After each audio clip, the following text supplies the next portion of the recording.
সবাইকে নমস্কার জানিয়ে বলছি, প্লিজ দয়া করে কেউ কাউন্টিং এজেন্টরা এবং প্রার্থী ক্যান্ডিডেটরা তারা ভোটিং এলাকা ছেড়ে আসবেন না। স্ট্রং রুমে যেখানে কাউন্টিং হচ্ছে, মানে সেন্টারে, সেখান ছেড়ে কেউ আসবেন না। এটা বিজেপির প্ল্যান। প্রথম 2-3 রাউন্ডে আমি কালকে থেকেই বলছি যে ওদেরগুলো আগে দেখাবে, আমাদেরগুলো পরে দেখাবে। এবং অনেক জায়গায় 2-3 রাউন্ড কাউন্টিং করার পরে প্রায় 100টা জায়গায় কাউন্টিং বন্ধ করে রেখে দিয়েছে। এবং কল্যাণীতে ধরা পড়েছে 7টা মেশিন, যেখানে কোনো মিল নেই। এটা টোটাল ফোর্সফুলি সেন্ট্রাল ফোর্সকে দিয়ে চারিদিকে তৃণমূল কংগ্রেসের উপর অত্যাচার করছে, অফিস ভাঙছে, জোর করে দখল করছে। এসআইআর নামে আপনারা দেখেছেন ভোট লুট করেছে যাতে যে সিটগুলো জিততে পারে।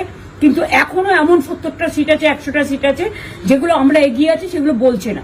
টোটালটাই মিথ্যে নিউজ খাওয়াচ্ছে। আগে ডিআইসিও এই খবরগুলো দিত, কিন্তু তাকে কালকে চেঞ্জ করে দেওয়া হয়েছে। টোটালটাই ইলেকশন কমিশন নিজের ইচ্ছে মতো খেলছে, এবং সাথে কেন্দ্রীয় বাহিনীকে নিয়ে। এবং আমাদের পুলিশরা টোটাল মাথা নত করে কেন্দ্রীয় বাহিনীর আন্ডারে কাজ করছে। সুতরাং আমি সব আমাদের কাউন্টিং এজেন্টদের, আমাদের সমস্ত পার্টির কর্মীদের বলবো, অত মন খারাপ করার কারণ নেই। আমি বলেছিলাম সূর্যাস্তের পরে আপনারা জিতবেন।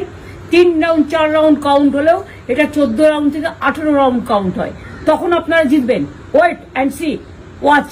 আমরা সবাই আপনাদের সাথে আছি, আপনারা কেউ ভয় পাবেন না, নিশ্চিন্তে থাকুন। আমরা বাঘের বাচ্চার মতো লড়াই করে যাব। हमारे चैनल को लाइक शेयर सब्सक्राइब करना ना भूलें और बेल आइकन को दबाना ना भूलें और देखते रहें पूर्वी खबर। पूर्वी खबर, नजर सब पर।